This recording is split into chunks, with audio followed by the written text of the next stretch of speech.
Speedrunning is one of the most popular things to do in video games to create an extra element of challenge. There are even whole communities around speedrunning games, and it's personally one of my favorite things to do in a game. That's why I speedran making a speedrunning game in only 1 hour.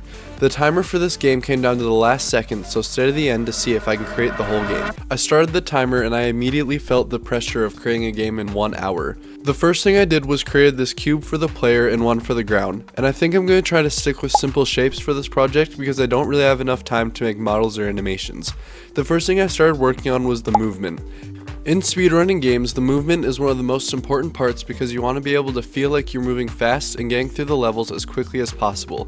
I started by adding the ability to move back and forth, and then I made it so you could jump. After that, I just played around with the values for a bit and I got it to feel good and made it feeling like a speedrunning game. Then I got to work on the next movement mechanic I have in mind, which was a dash. This is one of those typical speedrunning game mechanics because it allows you to launch yourself forward and move even faster. I implemented this into my game by making it so when you press E, you will dash in the last direction you were moving. I didn't really like looking at a cube moving around, so the next thing I wanted to do was make a particle system. I feel like this changed it from just a few shapes to a real game that looked good.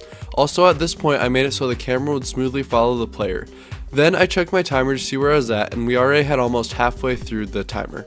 This was way farther than I thought, and I knew I needed to get to work if I was going to get this game done. Since this was going to be a speedrunning game, the next thing I made was a speedrunning timer. I created this text that shows up at the top of the screen and it goes up with the time. I played around with making it have an effect or an outline, but I decided against it because I didn't know what color to make it and I kinda liked the black and white theme I had going. Anyways, I played around with the movement for a little bit more and I ended up deciding to give the player a triple jump because I didn't have time to make wall jumping and I thought it'd be a good substitute. Next thing I did was start working on the levels. I tried making this first one just a basic tutorial with some text that shows you what you can do and how to play. I ended up making a few blocks that you need to jump up and then a gap you need to dash it across. At this point I also decided to make the ability to press the down button to push yourself down towards the ground so you can start your next jump sooner. I think this will make speedrunning feel better because you don't have to wait to hit the ground. The next thing I did was make this green wall that's going to be the finish line, and when you run into it you'll get teleported to the next level. I kinda wanted it to stand out more than just a simple green wall, so I gave it the same particle effect that the player had, and I made it green. Next, I made this red area that'll teleport you back to the start of the level if you run into it, and this way we could start working on the rest of the levels. So next, I got to work on level 2. Now, I didn't really have a layout for how I wanted all these levels to go, so I was just planning on placing blocks and hoping they'd all come out well.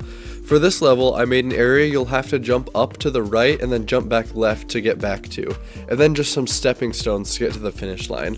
And I'm still trying to keep this level simple because it is only going to be level 2. Then, for level 3, I made a stack of these thin blocks that you'll have to move side to side to jump up to get through, and then a big jump at the end that you'll need to use all 3 of your jumps and your dash to get across. I also created this little arrow to show where you're supposed to go because it wasn't clear.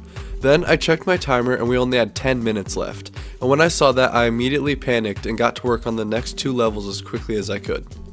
Level 4, I made this area that you'll have to jump and climb up, and then you'll have to blindly jump down and dash to be able to get on the safe platform. I actually really like this level, but I feel like it might be hard to know what to do. However, I went to test it out and it worked perfectly how I imagined it.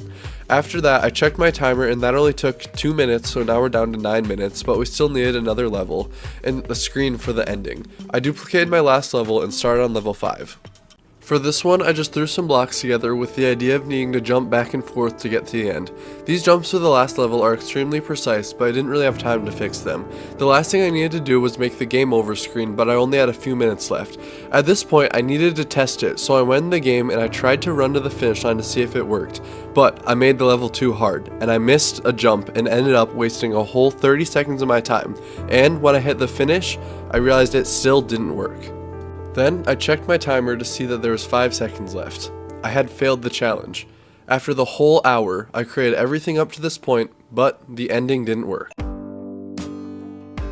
I technically failed the challenge, but I decided to still finish the game. I fixed the game over screen and I fixed some of the bugs just to push it over that finish line.